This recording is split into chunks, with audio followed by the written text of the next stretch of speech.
Assalamualaikum warahmatullahi wabarakatuh. Halo semuanya. Perkenalkan, nama saya Aisyah Karisma Yogi dengan NIM K1221003 dari Prodi Pendidikan Bahasa dan Sastra Indonesia Universitas 11 Maret Surakarta. Pada kesempatan kali ini, kita akan belajar mengenai bagaimana sih caranya menulis teks prosedur sesuai dengan informasi yang valid. Sudah siap belajar semuanya? Bismillahirrahmanirrahim. Mari kita mulai. Berikut materinya. Nah, jadi untuk tujuan pembelajaran kita pada kali ini yaitu adalah untuk menggunakan sumber informasi yang valid untuk menulis atau membuat sebuah teks prosedur tentang materi kompleks dengan alur yang runut. Jadi pada kesempatan ini kita akan membahas mengenai bagaimana cara menulis sebuah teks prosedur dengan baik dan benar. Nah, pasti Ananda sudah tidak asing lagi nih dengan pengertian teks prosedur.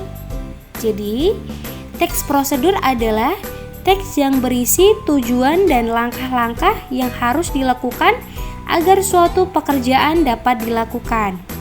Menurut Mahsun, tahun 2014-30, teks prosedur adalah sebuah teks yang bertujuan untuk memberikan pengarahan atau pengajaran tentang langkah-langkah sesuatu yang telah ditentukan.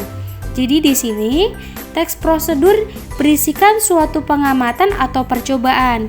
Lebih lanjut, menurut Mahsun menjelaskan bahwa teks prosedur memiliki struktur berpikir. Terdapat seperti judul, tujuan, daftar bahan dan alat, urutan tahap pelaksanaan, dan pengamatan, dan juga tujuan. Setelah kita mempelajari tentang pengertian teks prosedur, selanjutnya kita akan mempelajari yaitu tujuan dari teks prosedur. Teks prosedur adalah teks yang disusun berdasarkan urutan proses. Penulis harus memastikan urutan proses yang benar berdasarkan sumber yang terpercaya. Urutan proses yang tidak benar tentu dapat menimbulkan permasalahan bagi pembaca dari teks prosedur itu sendiri. Jadi, tujuan komunikatif teks prosedur adalah untuk memberikan petunjuk atau cara melakukan sesuatu melalui serangkaian ketindakan atau langkah-langkah dari sebuah teks prosedur itu sendiri menurut Kemendikbud tahun 2013-84. Dalam sebuah teks prosedur, pastinya ada sistematis atau langkah-langkah sebelum menulis teks prosedur seperti halnya judul, tujuan, alat dan bahan, ataupun tahapan yang digunakan sebelum melakukan sesuatu. Kita akan bahas satu persatu ya. Jadi yang pertama, judul. Judul dapat berupa nama benda atau sesuatu yang hendak dibuat atau dilakukan.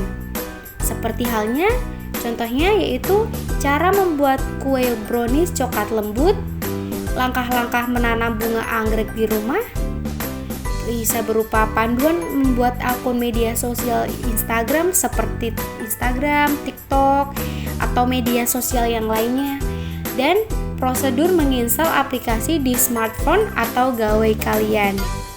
Terus, selanjutnya, judul dapat berupa cara melakukan atau menggunakan sesuatu. Contohnya yaitu yang pertama, cara menggunakan mesin cuci dengan benar. Yang kedua yaitu panduan mengoperasikan kamera DSLR untuk pemula. Dan yang ketiga, cara mengganti oli motor dengan mudah.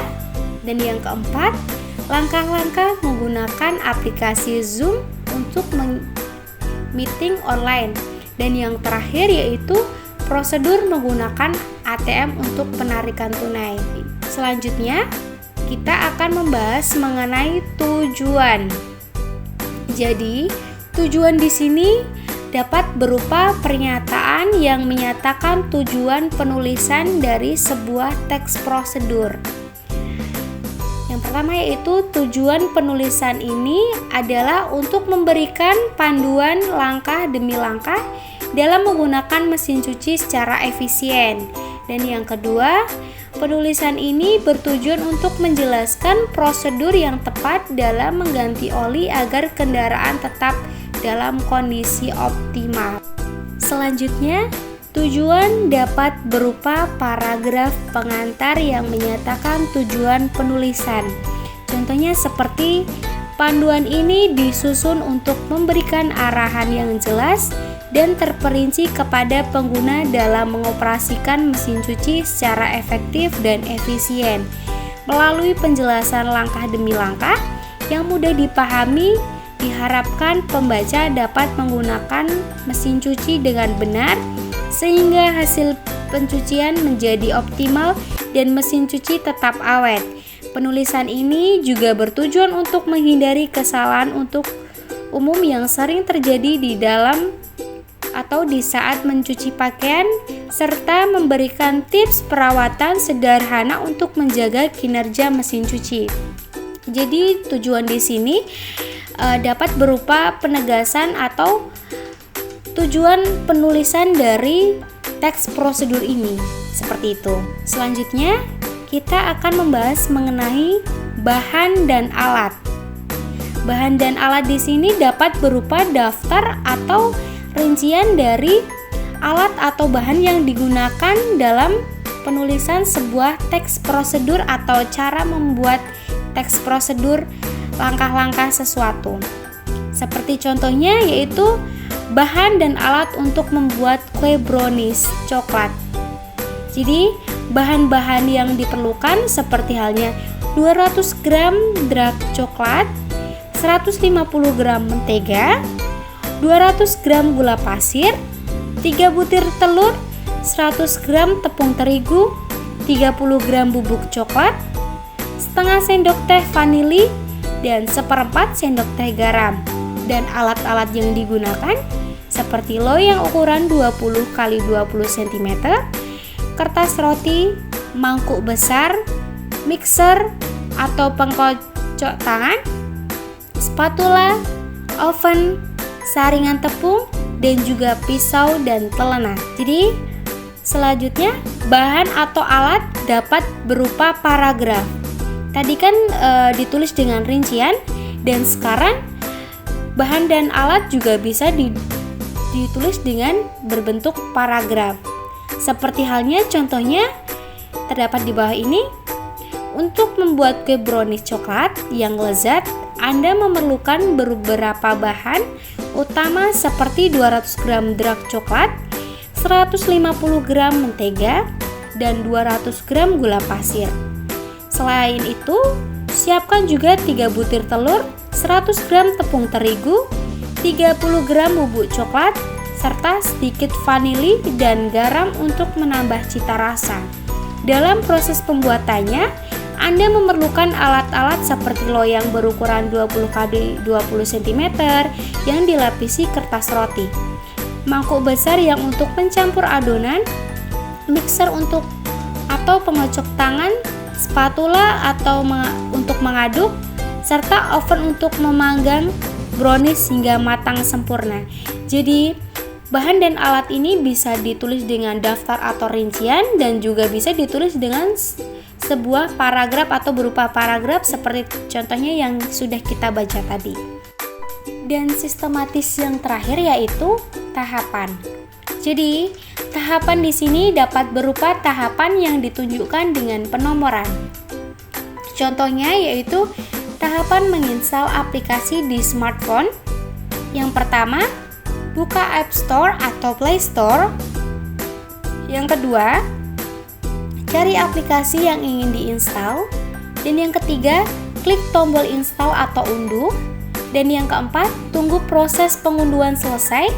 Dan yang kelima yaitu buka aplikasi setelah selesai diinstal. Dan tahapan berikutnya yaitu dapat berupa tahapan yang ditunjukkan dengan kata yang menunjukkan urutan pertama, kedua, ketiga, dan seterusnya. Seperti contoh halnya yaitu untuk menyetrika pakaian dengan benar, pertama-tama siapkan pakaian yang akan disetrika dan pastikan pakaian tersebut sudah bersih dan kering. Kedua, panaskan serta dan atur suhunya sesuai dengan jenis kain pakaian yang akan disetrika. Mulai proses penyetrikaan dari bagian paling tebal seperti kerah atau saku untuk memastikan hasil optimal. Setelah itu, balik pakaian dan setrika bagian belakangnya hingga rapi.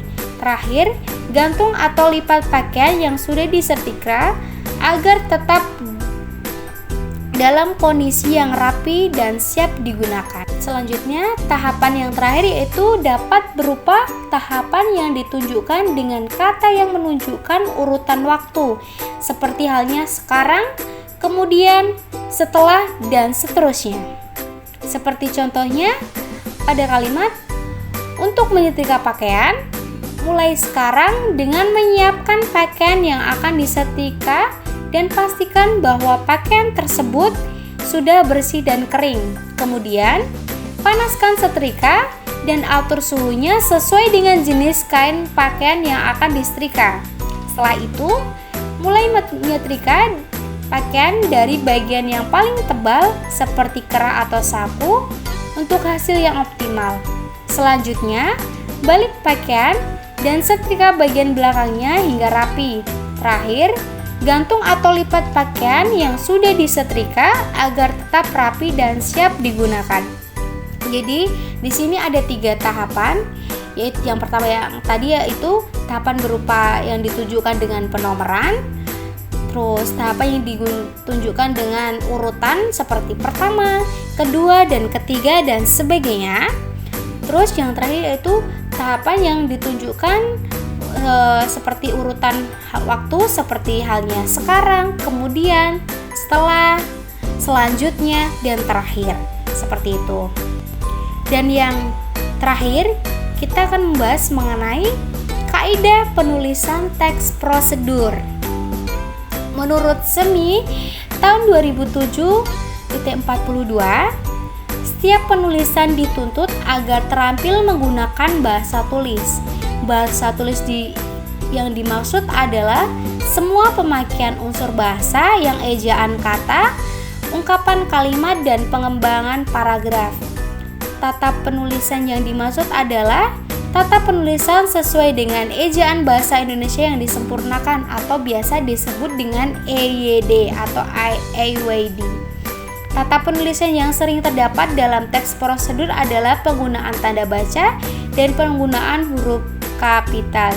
Jadi dalam penulisan teks prosedur kita juga harus memahami tentang kaidah penulisan sebuah teks prosedur. Terima kasih semuanya sudah menyimak pembelajaran pada kesempatan kali ini dengan seksama. Semoga kalian selalu diberikan kelancaran dalam pembelajaran kesehatan. Untuk kesempatan kali ini saya ucapkan terima kasih. Kurang lebihnya mohon maaf. Wassalamualaikum warahmatullahi wabarakatuh. Sampai jumpa di lain waktu. Bye-bye.